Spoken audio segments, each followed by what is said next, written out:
Hi guys, welcome back to the another lecture of important questions of class 10th. मैंने आज एक test लिया था बच्चों का, तो सोचा कि इसकी वीडियो एक बार रिकॉर्ड करके मैं आप लोगों के लिए भी डाल दूं।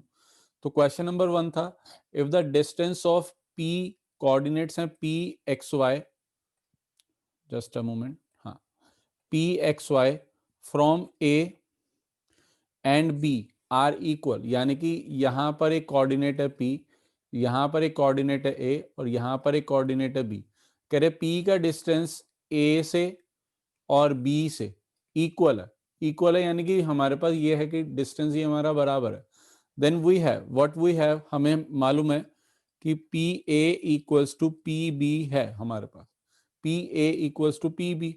तो अगर हम इसको स्क्वायरिंग बोथ साइड कर दें, स्क्वायरिंग बोथ साइड, तो वी हैव पी ए का square equal to P B का स्क्वायर होगा। अब आप लोगों के दिमाग में आ रहा होगा कि हमने इसमें स्क्वायर क्यों करा, तो अभी मैं आप लोगों को बताऊंगा कि हमने स्क्वायर क्यों करा।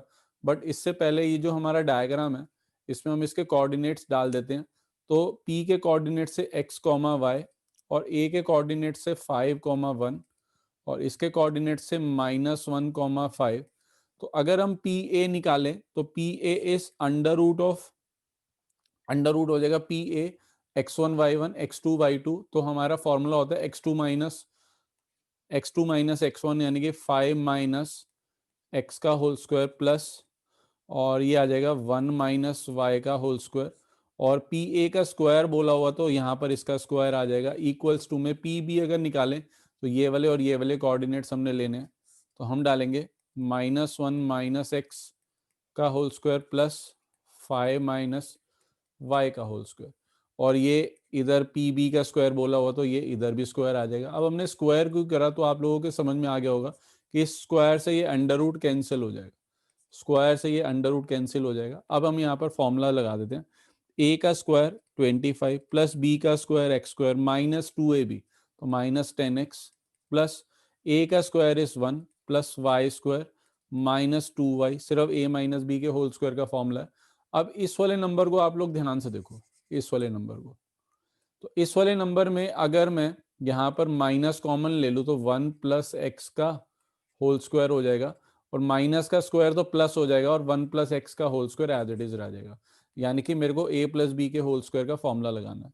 तो आ जाएगा a का स्क्वायर इज 1 प्लस बी का स्क्वायर प्लस 2ab, और इधर आ जाएगा a माइनस बी का होल स्क्वायर, तो 25 प्लस वाई स्क्वायर और -10y, ये आ गया हमारे को। अब हमने डिस्टेंस तो बराबर कर लिया, हमें सिर्फ ये इक्वेशन प्रूव करनी है कि किसी भी हाल में 3x और 2y हमारे बराबर आ जाए। तो हमने देखा कि हमें स्क्वायर वाली टर्म नहीं चाहिए, फिर हमने स्क्वायर वाली टर्म को देखा ध्यान से, तो ये वाली टर्म इससे कट रही है और वाई स्क्वायर वाली टर्म इससे कट रही है। इसके बाद हमने देखा ये 25 से भी कट रहा है, तो बचा क्या, उसे साफ साफ एक बार लिख लेते हैं। हमारे पास बच गया -10x minus 2y equals to 2x minus 10y।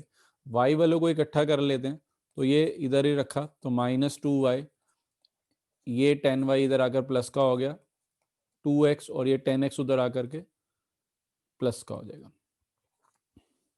Sorry 10x आएगा, राइट। इसके बाद अगर हम देखें यहाँ पर तो -2y प्लस 8y 8y आ जाएगा, और 2x plus 10x is 12x आ जाएगा।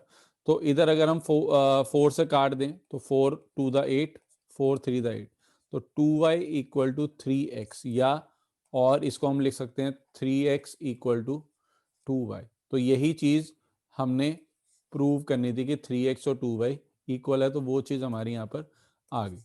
तो ये था हमारा question number 1 from chapter coordinate geometry. तो moving towards question number 2।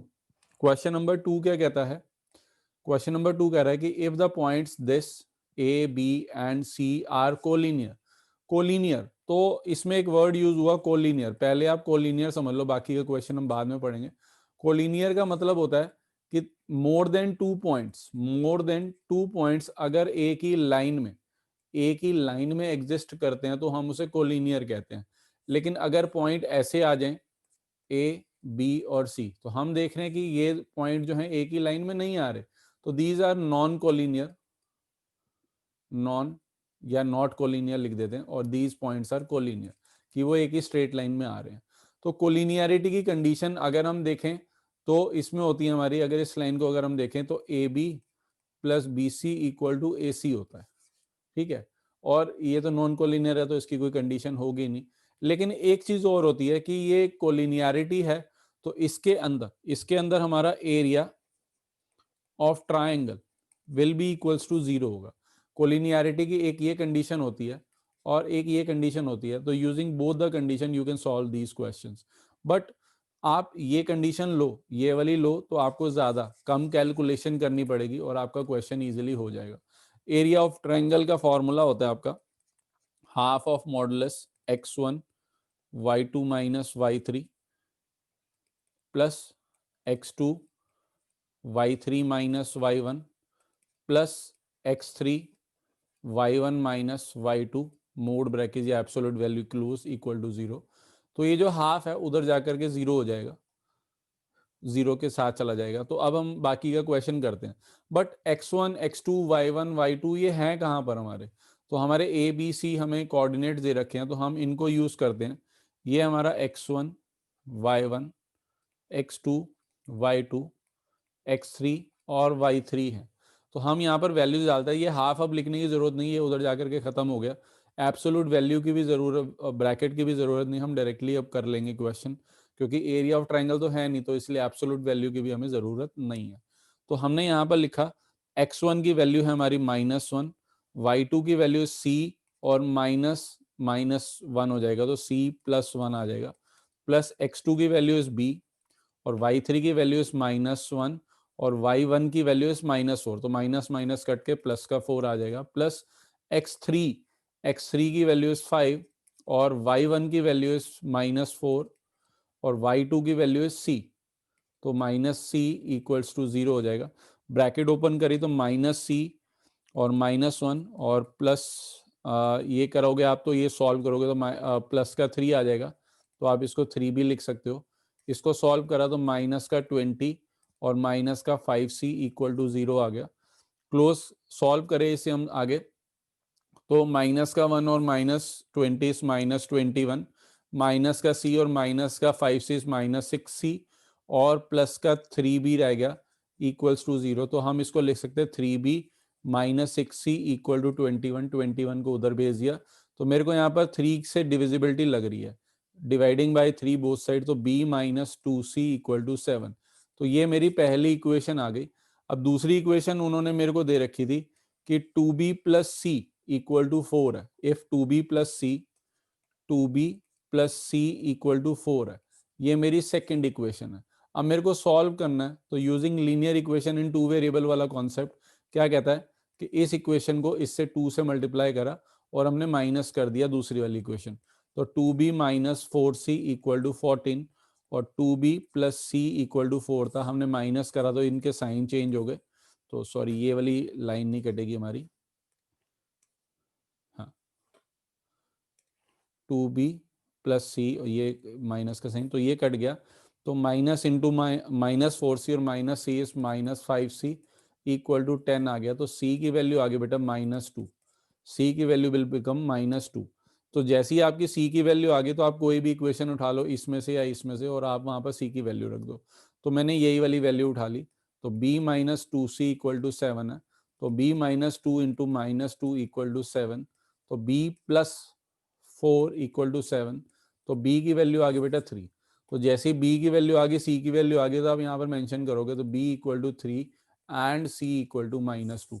Last में आप जो भी चीज मांगी गई है एक अपने लास्ट में उस आंसर को जरूर आप मेंशन करना।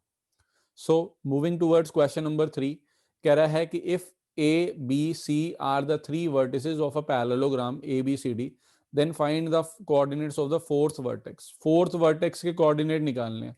तो पहले हम एक पैरेललोग्राम बना लेते हैं। यहाँ पर ये एक पैरेललोग्राम है, इसके नेमिंग भी कर देते हैं, that is a b c और डी। कोऑर्डिनेट्स दे रखे हैं ए के 1,2, बी के दे रखे हैं हमें 4,3 और सी के दे रखे हैं हमें 6,6। देखो डायग्राम बना करके चलोगे तो बड़ा अच्छा रहेगा और आप क्वेश्चन को इजीली कर लोगे। फोर्थ के कोऑर्डिनेट्स नहीं है, कोऑर्डिनेट्स नहीं है तो पहले तो आप वेरिएबल में लेट कर लो, तो let the coordinates of D vertex will be, bracket में ए कॉमा बी ले लिया, तो मैं यहां पर लिख रहा हूं ए कॉमा बी है। अब इसको कैसे करें, कुछ बच्चों के दिमाग में आ रहा होगा कि भैया ये वाली साइड इसके बराबर है तो डिस्टेंस फॉर्मूला लगा दें, ये वाली साइड इसके बराबर। बट अब टाइम है मेकअप का। मेकअप से पहले मैंने इसके दोनों डायगोनल्स को ज्वाइन कर दिया। एक डायगोनल ये रहा और दूसरा डायगोनल, जितनी फिगर आपकी अच्छी होगी उतना क्वेश्चन आपका अच्छा हो जाएगा। तो ये दो डायगोनल्स हमारे आ गए। एक मिनट, जरा डायगोनल थोड़ा सा बाहर जा रहा है तो उसे हटा दूं मैं जरा। यस, तो ये हमारे दो डायगोनल्स आ गए। अब ये दो डायगोनल का जो इंटरसेक्शन पॉइंट है ओ है, और इसके कोऑर्डिनेट में ले रहा हूँ x comma y, x comma y. जैसे कि मैंने आपको अभी बताया कि अब मेकअप का टाइम आ गया, तो मेकअप में मैंने यहाँ पर एक चीज करी, मैंने कहा ये वाली साइड इसके बराबर है और ये वाली साइड इसके बराबर। मैंने कोई गलती तो नहीं करी, कोई मैथ्स का रूल तो नहीं तोड़ा, because diagonal of parallelogram bisect each other, bisect each other, यानी कि we have O A equal to O C, O A और ओ सी बराबर है और ओ डी और ओ बी बराबर है। Then if o A equal to O c, then o is mid point of AC can be written, and if OD equal to OB, then O is also midpoint of BD. BD का भी midpoint कहलाएगा। तो taking AC, taking A and C, A और C vertex को हमने लिया and using midpoint formula, midpoint formula हमने midpoint formula लगाया और O के वर्टेक्स निकाल दिए, यानी कि x की वैल्यू जो हो जाएगी that is x1 plus y1 upon 2, यानी कि 1 plus 6 upon 2, 1 plus 6 upon 2 that will become 7/2, और y की जो वैल्यू आएगी y1 प्लस y2 अपॉन 2, यानी कि 2 प्लस 6 अपॉन 2, यानी कि 8 अपॉन 2, ये 4 आ गया। यानी कि इसके जो कोऑर्डिनेट्स हैं, ये कोऑर्डिनेट्स आ गए मेरे पास 7/2 और comma 4। These coordinates will be equal to 7/2, 4। But अगर हम BD के वर्टेक्स लें, BD के वर्टेक्स लें O, तो उसका भी मिड पॉइंट है। O अगर उसका भी मिड पॉइंट है तो सेम मिड पॉइंट फॉर्मूला हमारा यहां पर भी अप्लाई हो जाएगा। तो टेकिंग यहां पर taking vertices B and D, ठीक है, यूजिंग मिड पॉइंट फॉर्मूला हम क्या कह सकते हैं कि भैया इस x की value will be equal to a plus 4/2 हो जाएगा, यानी कि a की वैल्यू सॉरी x की वैल्यू a प्लस 4/2 हो जाएगा, और y की वैल्यू अगर हम देखें तो वो हो जाएगी b प्लस 3/2, b प्लस 3/2। तो सारी चीज बेटा उसी से निकलती है। x और y हम ऑलरेडी निकाल चुके हैं, तो x की जगह पर 7/2 डाल दिया इक्वल टू a प्लस 4/2, तो 2 से 2 कट गया, तो a प्लस 4 इक्वल टू 7, तो a की वैल्यू बेटा 3 आ गई। ठीक है, ऐसे ही y की वैल्यू हम यहाँ पर 4 निकाल चुके, तो 4 equal to b plus 3/2, upon 1 लगाया, क्रॉस मल्टीप्लाई कर दी, तो 8 इक्वल टू b प्लस 3, तो b की वैल्यू बेटा 5 आ गई। अब हमें फोर्थ वर्टेक्स के कोऑर्डिनेट निकालने थे, वो थे a कॉमा b। ठीक है, तो डी के वर्टेक्स से ए कॉमा बी, तो डी के जो वर्टेक्स आ गए वो ए की वैल्यू 3 थी और बी की वैल्यू 5 थी, तो देयरफॉर फोर्थ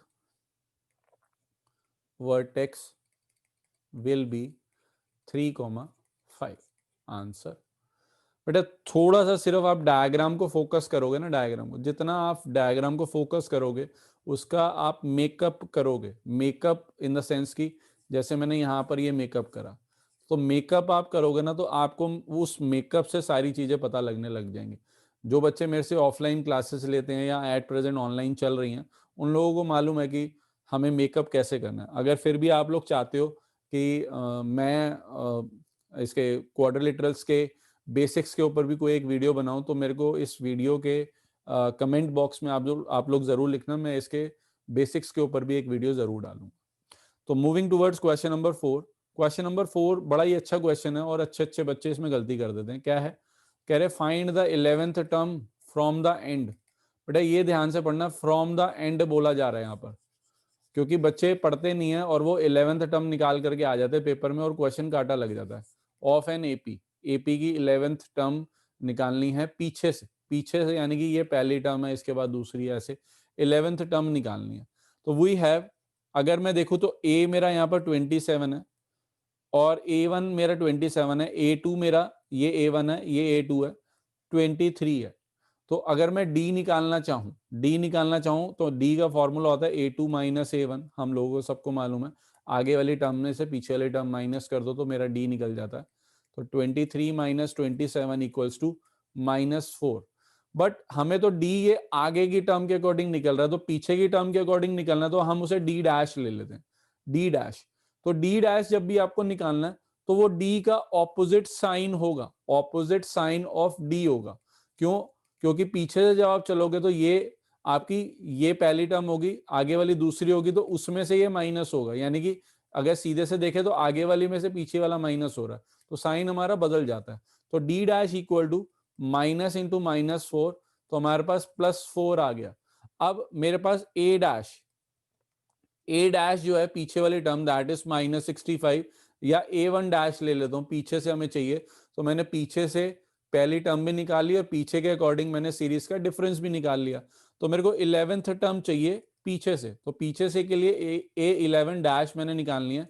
तो A11 डैश का formula A1 dash plus n-1 into D dash. अब इस n को आप लोग 11 लिख सकते हो, इस n को आप लोग 11 लिख सकते हो, क्योंकि हम 11th टर्म निकाल रहे हैं।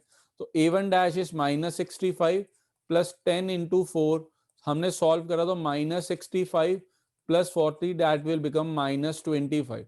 तो फाइनल आंसर जरूर लिखना कि therefore 11th term from and will be -25। तो इस चीज से ना आपको 3 में से ये नहीं कि 3.5 नंबर मिल जाएंगे, 4 मिल जाएंगे, बट एक टीचर के ऊपर इंप्रेशन पड़ता है जो चेकिंग कर रहा होता है आपकी, क्योंकि उस टीचर को भी लगता है कि हाँ बच्चे को नॉलेज है और वो फाइनल कंक्लूजन जरूर लिख रहा है। तो इसलिए फाइनल कंक्लूजन मैंने आपको कलर करके दिया है। इसका मतलब ये नहीं कि आप लोगों ने वहां पर कलर करने बैठ जाना, कलर नहीं करना, बट फाइनल आपको एक ऐसा स्क्वायर बॉक्स बना करके अपना आंसर जरूर लिखना, ताकि वो स्क्वायर बॉक्स इसलिए कि आपका वो आंसर हाईलाइटेड लगे, राइट। चलो मूविंग टूवर्ड्स क्वेश्चन नंबर 5, ज्यादा नहीं है, क्वेश्चन 7 ही है, तो ज्यादा बोर मत हो। तो 7 क्वेश्चन है, तो 5वें क्वेश्चन पे हम लोग आ भी गए। 5वां क्वेश्चन एपी का ही है। तो 5वें क्वेश्चन में बोला जा रहा है कि इफ 1/y(z) और कॉमा 1/z(x) और 1/xy आर इन एपी, कह रहे हैं 1/yz, 1/zx और 1/xy ये एपी में आर इन एपी। तो कह रहे then prove that XYZ also in AP, XYZ also in AP. कुछ बच्चों के तो इस दिमाग से ही निकल गया होगा क्वेश्चन की क्या क्या जा रहा है, फ्लैट सर के ऊपर से निकल गया होगा। लेकिन सपोज हमने, आप फर्स्ट एक्सरसाइज याद करो, एक्सरसाइज 5.1 की, जैसे हमें दिया जाता था कि 2, 4, 6, 8 ये एपी में है, ये चेक करो। एपी में है तो हम क्या करते थे, तो हम कॉमन डिफरेंस चेक करते थे। तो 4 - 2 इक्वल टू 2, तो अगले वाला 6 - 4 इक्वल टू 2, अगले वाला 8 - 6 इक्वल टू 2। जब कॉमन डिफरेंस हमारा सेम आता था, तो हम कहते थे कि भैया the series is in AP. तो अब वो XYZ को कह रहे हैं कि एपी में लेकर आओ, तो इसका भी तो कॉमन डिफरेंस सेम आना चाहिए। तो इसके कॉमन डिफरेंस सेम के लिए अगर X, Y और Z मेरे को एपी में चाहिए, तो पहले दो का कॉमन डिफरेंस आया Y - X और दूसरे का कॉमन डिफरेंस आया Z - X। तो ये मेरे को Z - Y, तो या तो इस फॉर्मेट में आंसर चाहिए या फिर y वाले इकट्ठे कर लो, y plus y equal to z plus x. तो 2y इक्वल टू, अगर x प्लस जेड आ रहा है तब भी ये एपी में माना जाएगा।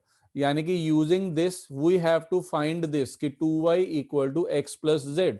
तो हमें ये फाइंड आउट करना है। चलो जी करते हैं। अब ये तो मेरे को एपी में गिवन ही है, तो ये A1 है, ये A2 है और ये A3 है। तो मेरे पास तो होता ही है कि A2 - A1 बराबर होता है A3 - A2, क्योंकि भैया कॉमन डिफरेंस है। भैया ये भी डिफरेंस है और ये भी डिफरेंस है, तो हमने लगा दी वैल्यूज। a2 की वैल्यू 1/zx माइनस a1 की value 1/yx yz equal to a3 की वैल्यू 1/xy और माइनस a2 की वैल्यू 1/zx। तो हमने वैल्यू डाली, अब मेरे को एलसीएम दिख रहा है यहाँ पर कि एलसीएम लेना है। तो zx और yz का एलसीएम मेरे पास x y और z आ रहा है। तो x y z अगर एलसीएम आ रहा है तो x y z को zx से डिवाइड करा तो ऊपर y आ जाएगा, माइनस x y z को yz से डिवाइड करा तो मेरे पास यहाँ पर x आ जाएगा, इक्वल टू यहाँ पर भी मेरे पास x y और z एलसीएम आ रहा है, तो एक्स वाई जेड को एक्स वाई से डिवाइड करा तो जेड आ जाएगा, माइनस एक्स वाई जेड को जेड एक्स से डिवाइड करा तो वाई आ जाएगा। यहाँ पर एक्स वाई जेड को एक्स वाई जेड से काट दिया तो मेरे पास आ गया y minus 7 equal to z minus y. Bingo, मेरे को दिख रहा है यहाँ पर ये चीज आती हुई, ये चीज आती हुई। तो हम लिखेंगे since common difference of x y z is same, so x, y, z are in AP. वो एपी में आ गए। या तो आप इसको आगे और सॉल्व कर दो कि y वाले इकट्ठे कर दोगे तो 2y equal to x plus Z, answer. तो that is the end of question number 5। Moving towards question number 6। बहुत अच्छा क्वेश्चन है, हर बच्चा इसे अपने अपने अंदाज में करता है। तो क्वेश्चन क्या कह रहा है, if the sum of first n terms of an AP is 2n square plus 3n then find the 16th term. बड़ा अच्छा क्वेश्चन है और इंपॉर्टेंट क्वेश्चन है। कैसे करेंगे इसको, देखो जी, हमें एस एन दे रखा है 2n स्क्वायर प्लस 3n, हमें एस एन दे रखा है। अब एस एन को आप समझना, एस एन होता क्या, जैसे मैं कहता हूं S3 की टर्म, S3 अगर मैं निकाल रहा हूं तो वो क्या होगा, A1 प्लस A2 और प्लस A3। भैया तीन टर्म को मैं ऐड कर दूंगा तो S3 बन जाएगा। अगर मैं कहूं S2 क्या होगा, तो S2 is basically A1 plus A2, दो टर्म को ऐड करूंगा तो A2 आ जाएगा। अगर आप ध्यान से देखो कि अगर ये इक्वेशन 1 है और अगर ये इक्वेशन 2 है, तो अगर मैं इन दोनों को माइनस कर दूं, तो यहाँ पर LHS में आ जाएगा S3 माइनस S2 और इधर आ जाएगा भैया, इससे ये कट जाएगा और इससे ये कट जाएगा तो A3 बच जाएगा। यानी कि यहां पर ध्यान से देखना बेटा, यहां पर S3 था तो यहां भी 3 था और यहां पर उससे एक पहले वाली नंबर, एक पहले वाला। तो मेरे पास एक फॉर्मूला डिराइव हो गया कि an का formula is equal to s n minus s n minus one, n से एक पहले वाला। तो ये फॉर्मूला आ गया मेरे पास। तो अब यूजिंग दिस फॉर्मूला में पहले an निकाल लेता हूं। तो an की वैल्यू आ गई, एस एन की जगह मैंने डाला 2n स्क्वायर प्लस 3n और n की जगह पर अगर n माइनस वन डाल दू, n की जगह पर अगर n माइनस वन डाल दू तो मेरा एस एन माइनस वन आ गया।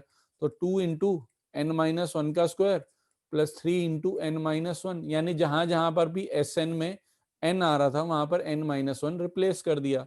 तो यहाँ पर मैं फॉर्मूले में डाल रहा हूँ 2n square plus 3n minus 2 और a माइनस बी का होल स्क्वायर, तो a square plus b square minus 2ab और 3 से इसकी मल्टीप्लाई कर दी तो 3n माइनस 3।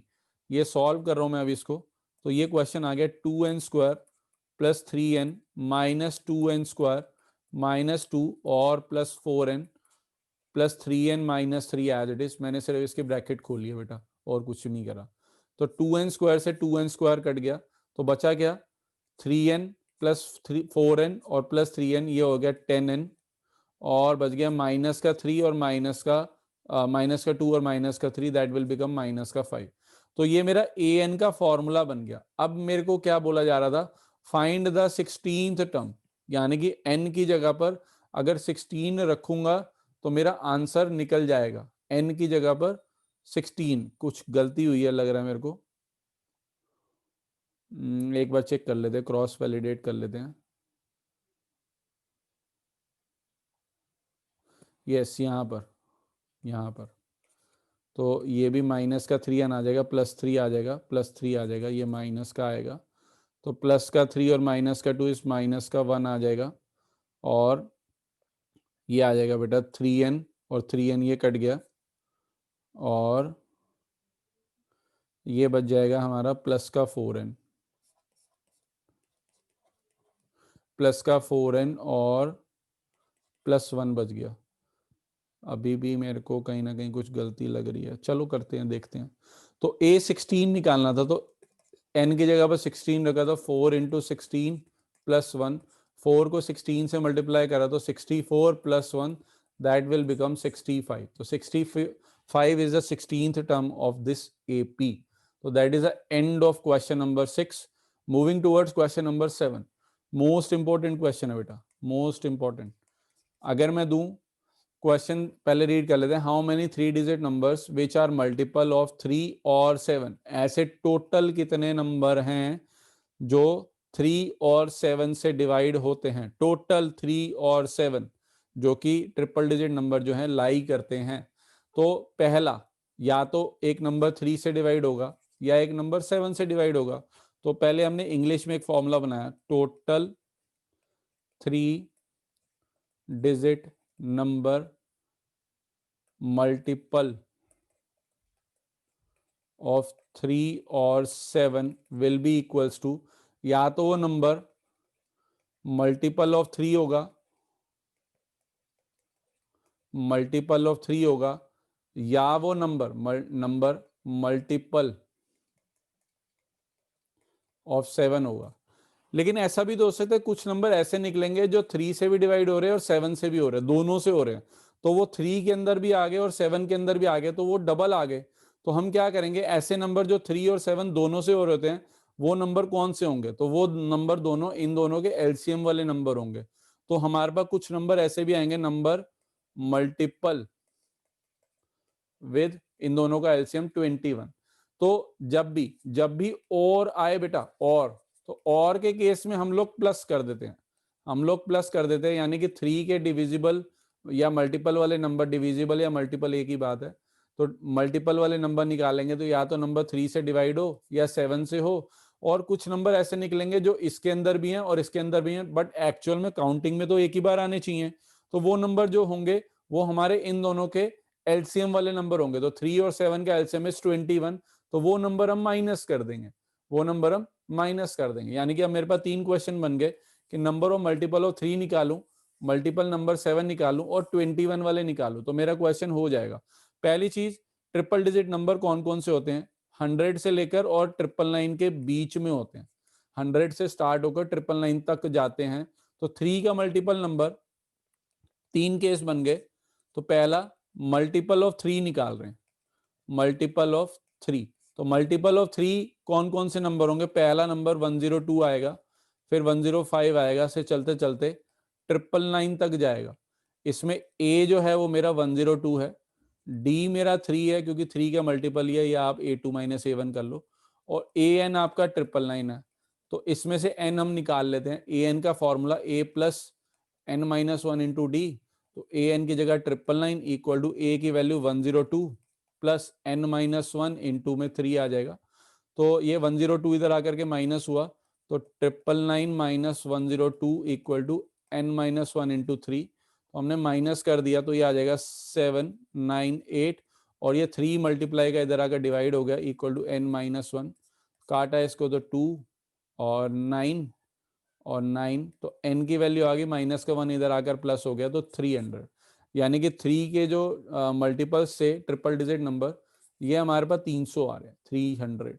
तो हमने यहाँ पर लिख लिया भैया ये तो 300 नंबर आ रहे हैं, तो हमने यहाँ पर मेंशन कर लिया। चलो जी, 7 के मल्टीपल यानी कि 7वां केस, दूसरा केस बन गया।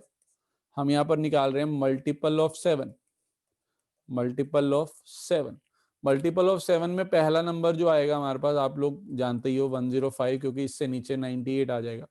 105, 112 से लेकर लास्ट नंबर अगर हम देखें तो एक बार निकाल लेते हैं, 7, 2, 9, 4, 28, 1 और 9 उतारा तो 5 बच जाएगा।